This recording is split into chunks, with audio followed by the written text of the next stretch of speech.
મહાસુદ બીજ નિમિત્તે અરવલ્લી જિલ્લાના મોડાસાના દેવરાજ અને રાજપુર રામદેવજી મંદિરમાં ભક્તોની ભારે ભીડ ઉમટી હતી. તો દિવસ દરમિયાન હજારો ભક્તોએ ભગવાન રામદેવજીના દર્શન કરી ધન્યતા અનુભવી. મહાસુદ બીજ એટલે કે ભગવાન રામદેવજીનો પ્રાગટ્ય દિવસ માનવામાં આવે છે. આ દિવસે ભક્તો મોટી સંખ્યામાં રામદેવજી મંદિરે દર્શન માટે ઉમટે છે. અરવલ્લી જિલ્લાના મોડાસા ખાતે આવેલા દેવરાજ મંદિર ખાતે પણ વહેલી સવારથી મોટી સંખ્યામાં ભક્તો ભગવાન રામદેવજી અને દેવાયત પંડિતની ગુરુગાદીના દર્શને ઉમટ્યા હતા. બીજ નિમિત્તે મંદિરના મહંત ધનગીરી મહારાજ દ્વારા દર્શન માટે વિશેષ વ્યવસ્થા તેમજ ભજન સત્સંગનું આયોજન કરવામાં આવ્યું હતું.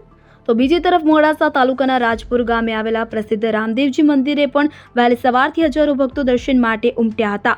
બીજ નિમિત્તે મંદિરને વિશેષ રીતે ફૂલોથી સજાવવામાં આવ્યું હતું, જ્યારે ભગવાન રામદેવજીને પણ વિશેષ શણગાર કરવામાં આવ્યો હતો.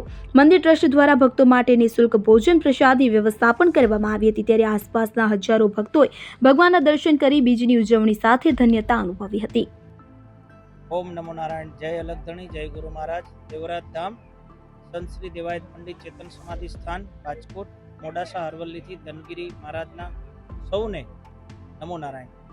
આજે મહાસુદ બીજ પૂરા વિશ્વભરમાં સનાતન ધર્મની એક ધારા, તેમાં ભજન, ભોજન, સત્સંગ, પાઠ પૂજા, અલગધણીની આરાધનાનો આ અનેરો ઉત્સવ એટલે મહાબીજ.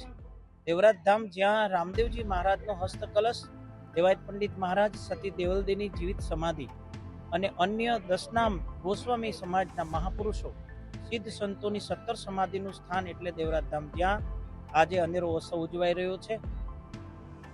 અસંખ્ય હરિભક્તો, માતાઓ, બહેનો, જતી સતી સંતોનો મેળાવડો આજરોજ ઉજવાઈ રહ્યો છે, જેમાં ભજન, ભોજન, અવનવા સમાજના સેવાના કાર્યો એવા અનેક કાર્યક્રમોથી ભરપૂર આ ઉત્સવ ઉજવાઈ રહ્યો છે, જેમાં હજારો હરિભક્તો લાભ લઈ રહ્યા છે. આપ સૌને મહાસુદ બીજની શુભકામનાઓ સહ જય અલગધણી, જય ગુરુ મહારાજ. નમો નારાયણ. બોલો બોલો. શ્રી રામદેવજી મંદિર રાજકોટ. મારું નામ પન્નાભાઈ પટેલ. આજે મહાસુદ બીજના નિમિત્તે રાજકોટ રામદેવજી મંદિરે હજારો ભક્તો પધાર્યા છે. આ બીજનો ઉત્સવ છે. આ મંદિરના 75 આયોજન કરવામાં આવેલું છે.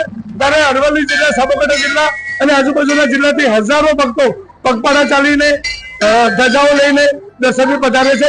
સૌ ભક્તોનું અમે ખૂબ ભાવથી સ્વાગત કરીએ છીએ. એમને વધુ પ્રસાદ, ચા પાણી કરાવીએ છીએ અને અત્યારે પાટોત્સવ નિમિત્તે આપણે એમનો હવન પણ થાય છે. ભગવાનનો ધજાઓ પણ ચડાવવામાં આવે છે. રાત્રે જમા જાગરણ જોતપાઠનું સરસ મજાનું આયોજન થાય છે. 71મું વર્ષ અત્યારે આ મંદિરે જોતપાઠનું છે. ત્યારે સૌ ભક્તોને અમે આવકાર આપીને સૌને આ ભગવાન તરફની શ્રદ્ધા, આસ્થા પૂર્ણ કરવા વિનંતી છે. Bureau report, the Gir express.